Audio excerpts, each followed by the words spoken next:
Hello, konnichiwa! Welcome to Japanese Foodies with Janice. Today, let's cook Buta No Kakuni, Japanese braised pork belly. I'll share to you the tips on how to cook a very tender, less in fats, rich in umami flavor kakuni in an easy way. Please don't forget to like, comment, share, subscribe, and click the bell button to get notified of my new videos. Here's our ingredients: pork belly, negi, ginger, sake, shoyu, mirin, sugar, and cornstarch. Mix in a bowl.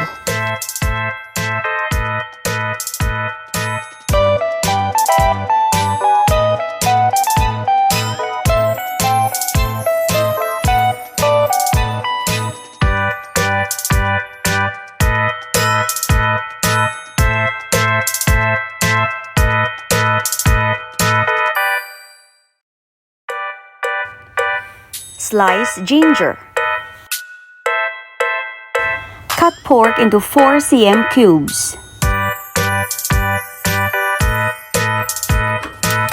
Pour 1 teaspoon oil in frying pan.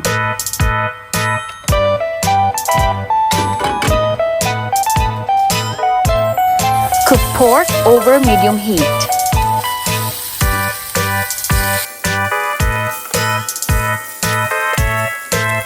Until all sides turn golden brown in color. This is one way to remove unwanted fats and to make the pork look enticing. Transfer the meat in a deep pot.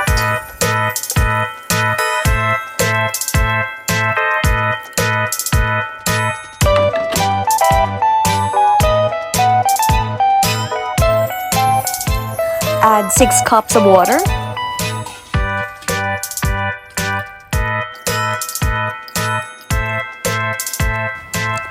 Add negi and ginger.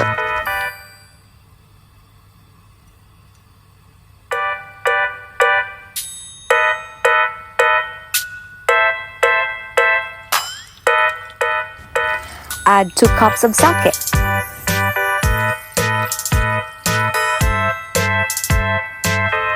Bring to boil over high heat. Skim off any foam to remove dirt and unwanted smell.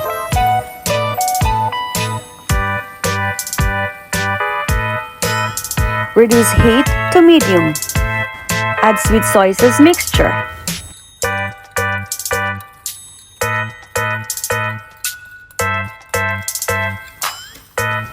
Simmer for 2 hours or more until pork gets tender.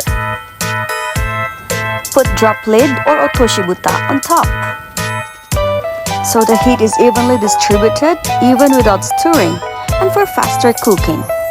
This is the Japanese cooking style. As your extender, you can use hard-boiled eggs.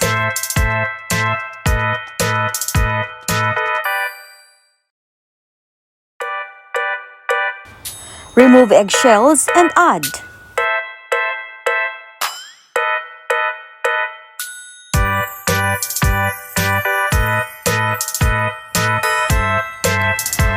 when the soup is reduced to half, remove excess fats.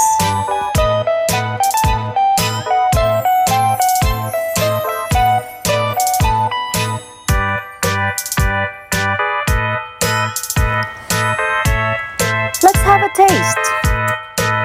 It's just perfect. Add 1 tablespoon cornstarch dissolved in 100 ml water.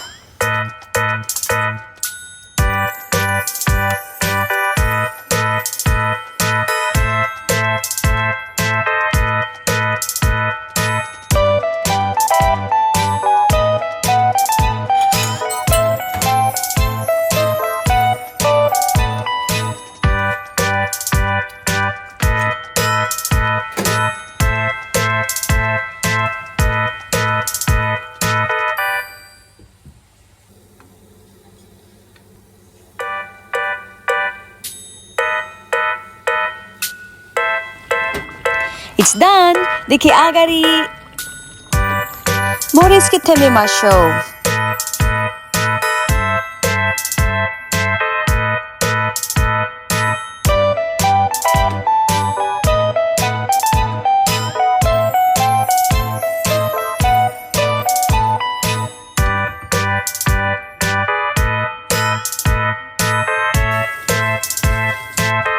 You can add green vegetables like string beans, spinach, pechay or chingensai.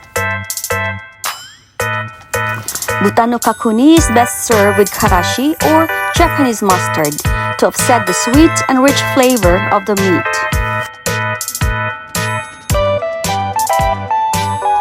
It's ready!